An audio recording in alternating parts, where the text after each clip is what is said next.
CFA का full form है chartered financial analyst. ये कोर्स पोर्टफोलियो फाइनेंशियल एनालिसिस करने के लिए है।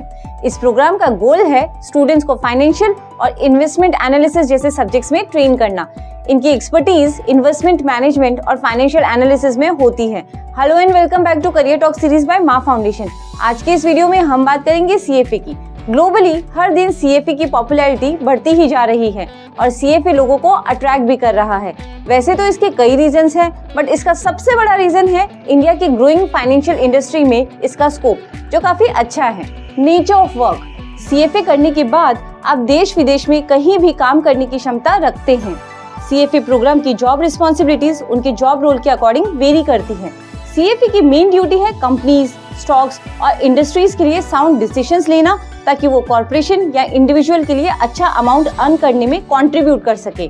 किसी कंपनी या इंडस्ट्री की रिसर्च करना या उनकी फाइनेंशियल पोजीशन को ट्रैक करना, करंट और हिस्टोरिकल डेटा को इवैल्यूएट करना ताकि बेटर डिसीजंस लिए जा सके। Individual and collective investment options को रिकमेंड करना, जिन्हें हम पोर्टफोलियो भी कहते हैं। कंपनी के फाइनेंशियल स्टेटमेंट को स्टडी करना ताकि उसकी वैल्यू को डिटरमाइन या डिफाइन कर सके। इकोनॉमिक और बिजनेस ट्रेंड्स को स्टडी करना, रिटन रिपोर्ट्स प्रिपेयर करना, कंपनी के प्रोस्पेक्ट्स और मैनेजमेंट को अच्छे से समझने के लिए कंपनी ऑफिशियल से मिलना। How to become a CFA। ये सेल्फ स्टडी 3 लेवल एग्जाम है। CFA प्रोग्राम में एनरोल करने और CFA के फर्स्ट लेवल में रजिस्टर करने के लिए ये जरूरी है कि कैंडिडेट के पास वैलिड इंटरनेशनल ट्रैवल पासपोर्ट हो। CFA की एग्जाम्स इंग्लिश लैंग्वेज में कंडक्ट होती है। आपको CFA के लिए प्रोफेशनल कंडक्ट एडमिशन क्राइटेरिया को फुलफिल करना है। बैचलर्स डिग्री कंप्लीट करने के बाद CFA के लिए रजिस्टर कर सकते हैं। जो कैंडिडेट बैचलर्स प्रोग्राम के फाइनल ईयर में है, वो भी CFA के लिए रजिस्टर करने के लिए एलिजिबल है।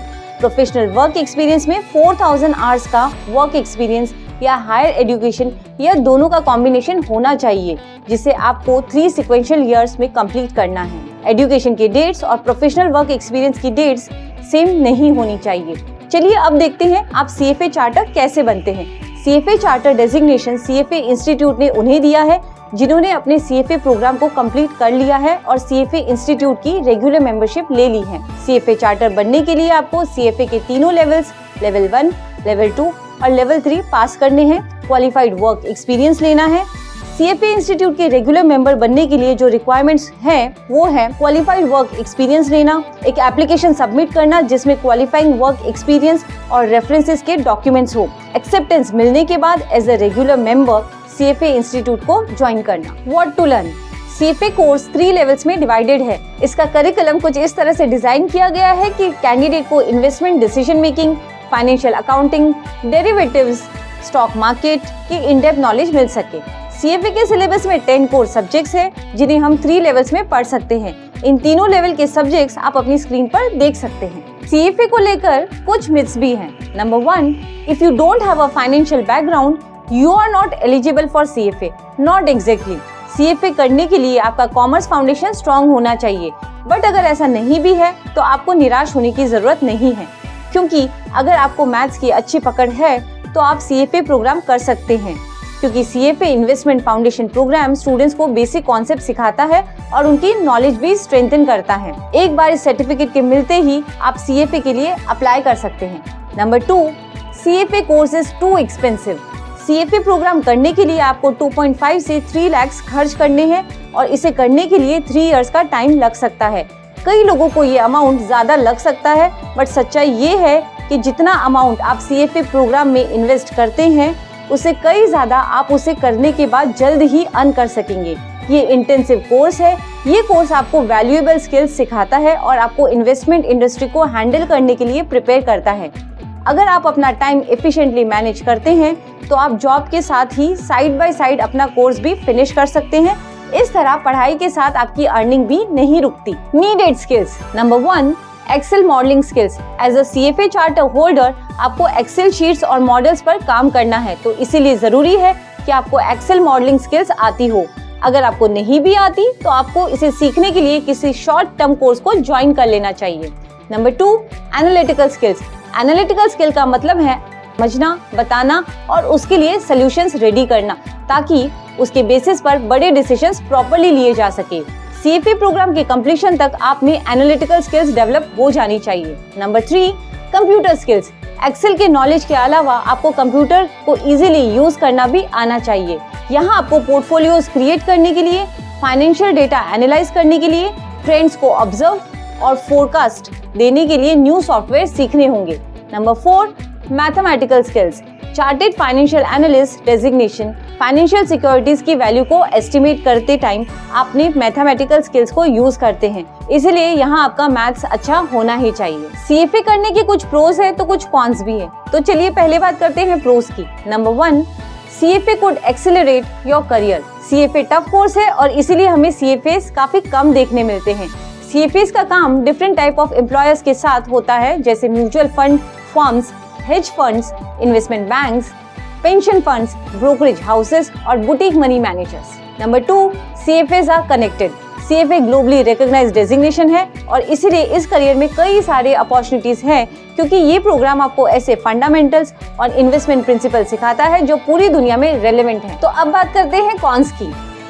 Passing all 3 levels doesn't mean you get the charter.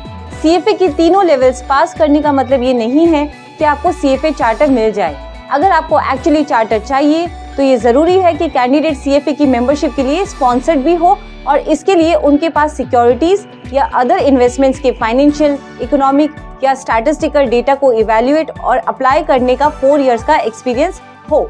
Job opportunities. CFA certification course करने के बाद आपके पास कई सारे जॉब अपॉर्चुनिटीज हैं। उनमें से कुछ जॉब प्रोफाइल्स हैं। Number 1, portfolio manager. Portfolio manager clients और बड़े ऑर्गेनाइजेशन के इन्वेस्टमेंट पोर्टफोलियोज को मैनेज करते हैं। Number 2, risk analyst. Risk analyst किसी भी कंपनी या क्लाइंट के लिए बिजनेस और इन्वेस्टिंग डिसीजंस रिलेटेड रिस्क को समझते हैं। Number 3, account manager. Account manager clients के साथ रिलेशनशिप को मेंटेन करते हैं और उनको डिफरेंट इश्यूज को लेकर असिस्ट करते हैं ताकि क्लाइंट सेटिस्फाइड रह सके। Number 4, investment banker. Investment banker mergers और आईपीओज जैसे बड़े ट्रांजैक्शंस और इन्वेस्टमेंट्स के लिए एडवाइस करते हैं। Number 5, accountant. अकाउंटेंट किसी भी ऑर्गेनाइजेशन और टैक्स फाइलिंग्स के लिए फाइनेंशियल डॉक्यूमेंट्स के रिकॉर्ड्स को बनाते हैं, उन्हें ट्रैक करते हैं और उनके लिए रिपोर्ट रेडी करते हैं और उन्हें असेस भी करते हैं। अब आप अपनी स्क्रीन पर इस सेक्टर के मेजर इंटरनेशनल फर्म्स देख सकते हैं। अब आप अपनी स्क्रीन पर इस सेक्टर के मेजर नेशनल फर्म्स देख सकते हैं। तो चलिए पूरे वीडियो को सम अप करते हैं। इंडिया को वर्ल्ड का अकाउंटिंग हब भी कहा जाता है। ज्यादातर फाइनेंशियल मल्टीनेशनल कंपनीज के इंडिया में बैक ऑफिस अकाउंटिंग ऑपरेशंस होते हैं। इंडिया जैसी कंट्री में फाइनेंशियल डिग्री की इम्पोर्टेंस बहुत ज्यादा है और सीएफए फाइनेंस इंडस्ट्री में बेस्ट सर्टिफिकेशन कोर्स है, क्योंकि ये आपके फाउंडेशन को स्ट्रॉन्ग बना देता है और आपके लिए मल्टीपल जॉब अपॉर्चुनिटीज के दरवाजे खोल देता है। ये सिर्फ इंडिया में ही नहीं बल्कि पूरी दुनिया में मल्टीपल करियर ऑप्शंस देता है। For more information on CFA, visit our website, link of which is given in description, and do check our channel for more such videos. Thank you.